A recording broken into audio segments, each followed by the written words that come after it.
Hello, Clark. I've been expecting you.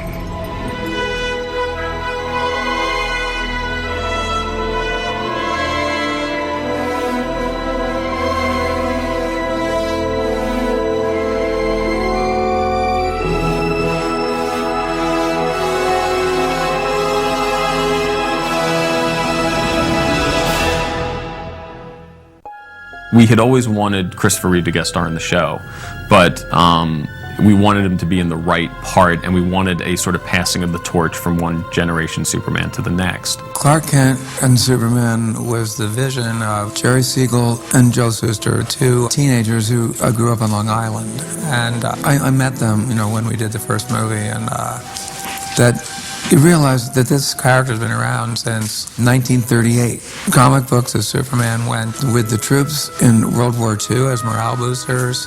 It's a very important piece of American pop culture, mythology. It's about hope. It's about what friendship means. It's about leadership. It's about discovering yourself. And all those things are relevant to every generation. And I'm glad that the character has survived the test of time and will always be reinvented for each generation. Christopher Reeve's casting in the Superman film is such a pivotal point in comic history as well as film history that such an appropriate actor was put into the suit of a fictional character, that he really electrified the legend of the character even more by his attractiveness as a male model type of guy, but his clarity of performance, the physicality, of course, he brought to it. And then, of course, he's the first guy actually playing two separate people in these roles, trying to make it convincing that you could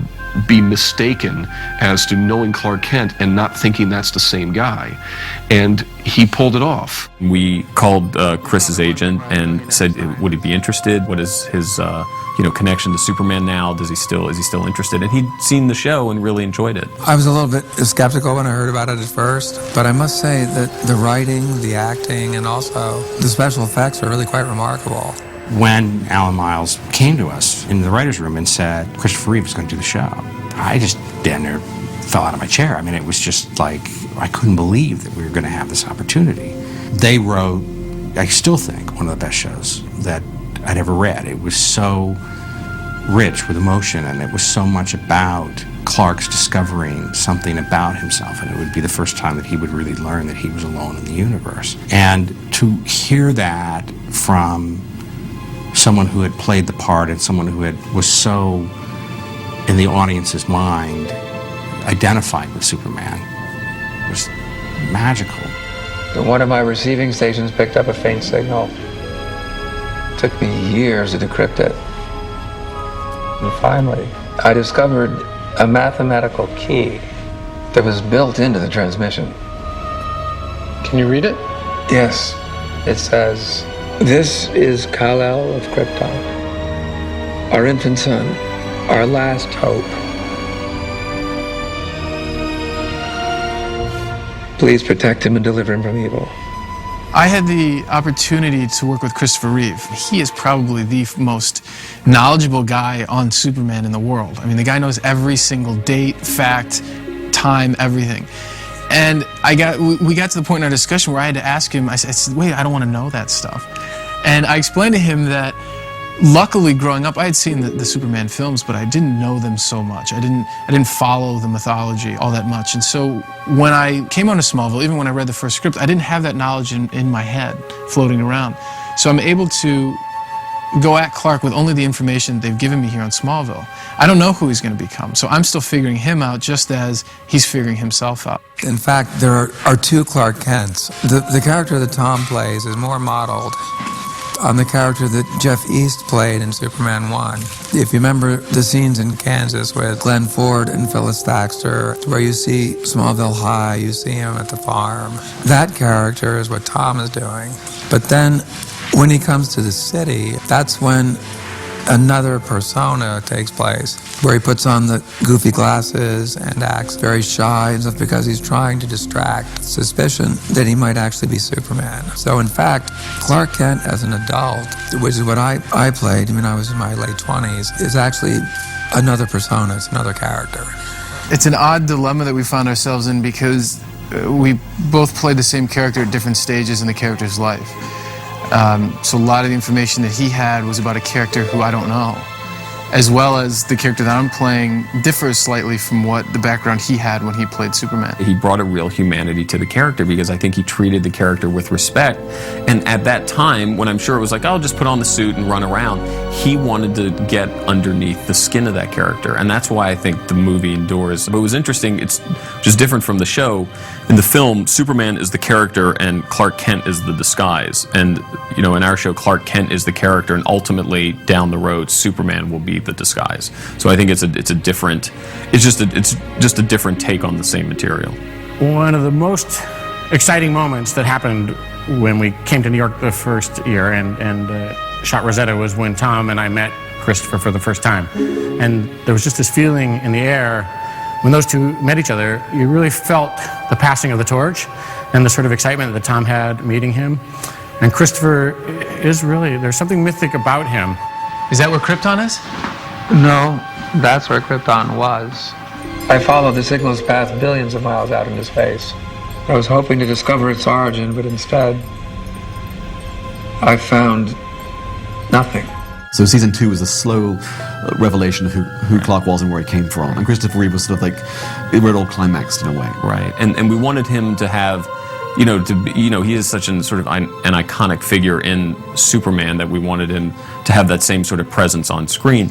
So we had this character, Dr. Virgil Swan, who tells Clark about a message from Krypton, and also that the planet is called Krypton, and sort of what happened to it.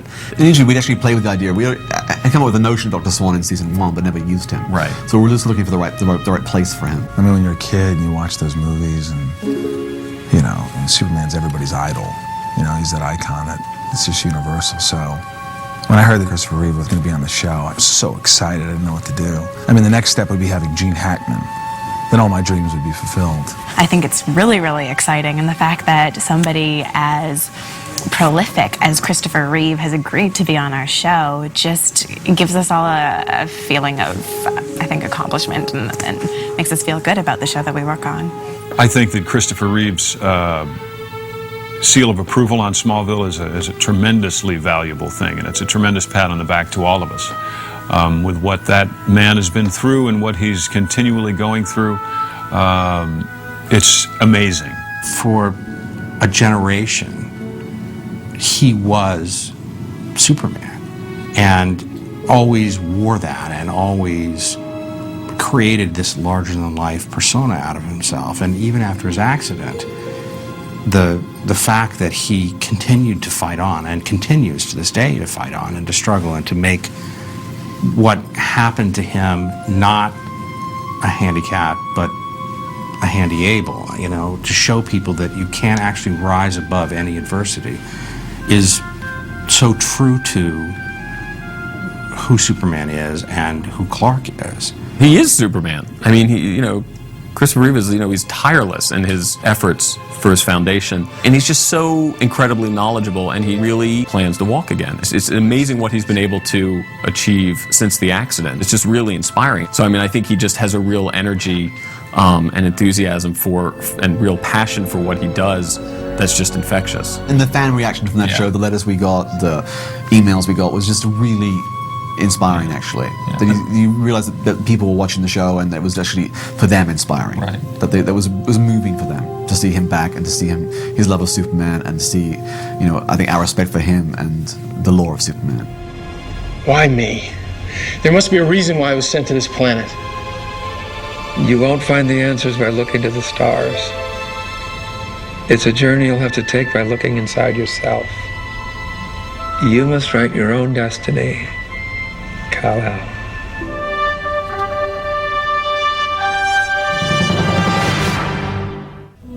Please help us conquer paralysis. Call the Christopher Reeve Paralysis Foundation at 1-800-225-0292. Or visit the CRPF website at christopherreeve.org. Thank you. Thank you. Oh, no, thank you very much. Thank you. Please. Please call.